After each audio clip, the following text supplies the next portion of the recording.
As the pilot of land-based aircraft, you may have wondered what it would be like to perform takeoffs and landings from one of the many lakes and rivers that you pass by on most every flight.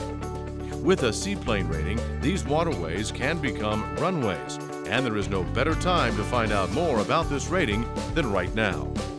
This is Sporty's What You Should Know About Transitioning to Seaplanes, a program that allows land-based pilots to take the plunge to get their feet wet in the world of water flying.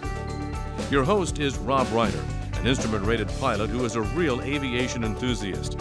Rob serves as announcer for various air shows and also hosts many other Sporty's video programs, including the What You Should Know Private Pilot series.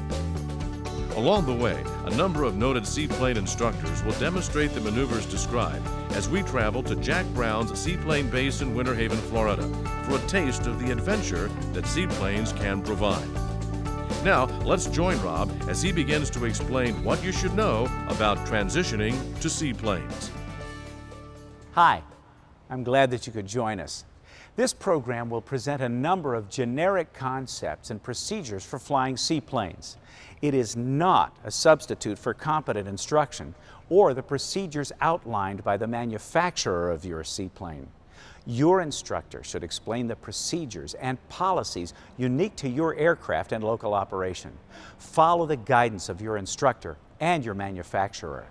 While this program is designed primarily for land-based pilots who would like to learn to fly seaplanes, it can also be an integral part of any seaplane training program. For students without aviation experience or single-engine land pilots who may be a bit rusty, we'd recommend that you review Sporty's complete flight training course for the private pilot. Learning to fly a seaplane is a lot of fun, but it's also serious business. Don't take the freedom afforded by this rating for granted.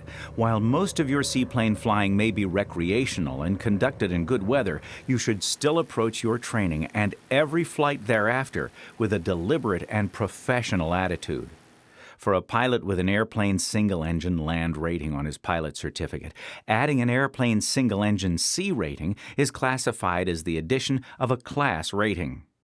Adding a class rating to your pilot certificate at the same grade of certificate or adding privileges equivalent to a lower grade of certificate means that the FAA allows certain requirements to be waived.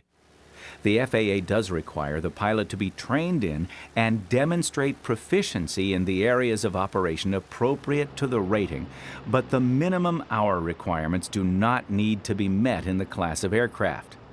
The FAA requires the pilot to be trained in the knowledge areas that apply to the rating, but no FAA knowledge test is required.